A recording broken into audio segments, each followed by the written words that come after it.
Après mon bac, j'ai désiré entrer aux missions étrangères de Paris, avec une dimension missionnaire assez forte, qui est née on ne sait comment, mais qui m'accompagne tout au long de ma vie de prêtre, même si elle prend des formes extrêmement différentes, pas aux missions étrangères.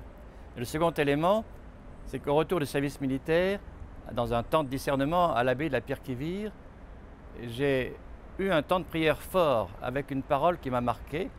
C'est une parole, c'est Jésus, c'est tout. C'est apostrophe EST, tout.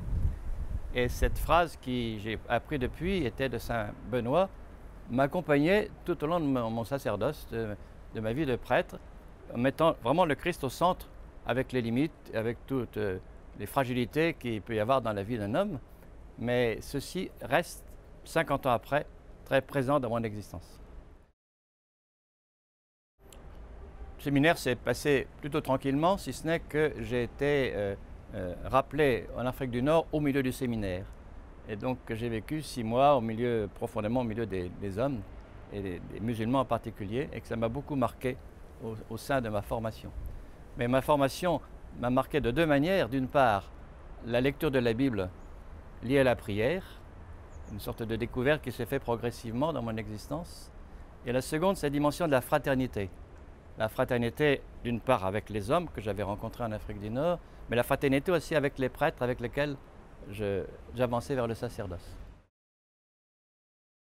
Un grand moment de rencontre et de vérité. Je suis souvent admiratif de ceux qui viennent à moi et qui demandent le pardon du Seigneur. Et en même temps, un grand moment de conscience que la grâce du Seigneur agit à travers les sacrements. Ça se multiplie dans tous les sacrements, mais dans celui-là tout particulièrement.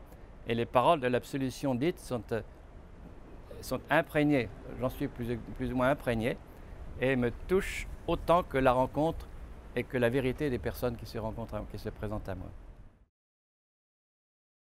La parole est pour moi très liée à l'écoute. L'écoute de la parole de Dieu et l'écoute de la vie des personnes que je rencontre.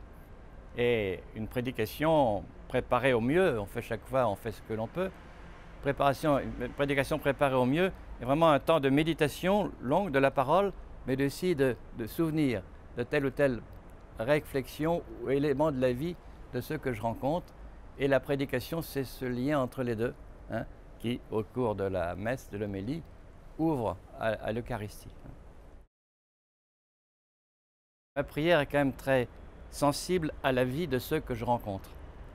Et ceux que je rencontre, ceux qui se découvrent à moi et qui font appel à moi et qui font partie de la vie du prêtre très quotidienne, viennent stimuler profondément ma prière, marquée par, disons, l'abandon et la parole de Dieu, mais là est un stimulant important. Les difficultés sont de l'ordre de la persévérance quelquefois, dans un certain nombre de lieux, des rapports humains qui ne sont jamais toujours très faciles. J'ai eu un certain nombre de responsabilités dans l'Église, et avoir des responsabilités dans l'Église n'est pas toujours une chose facile, surtout à certains moments où cela m'est arrivé.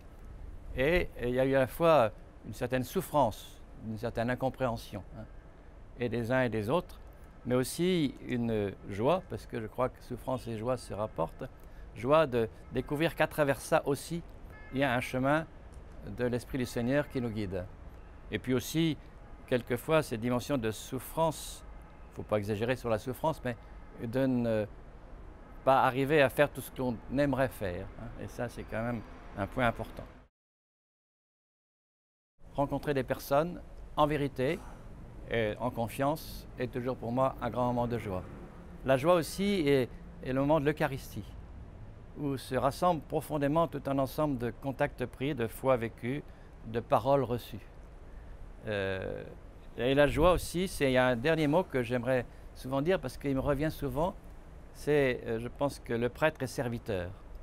Et la joie de servir, ça aboutit, ça n'aboutit pas, mais est un élément profond de l'existence.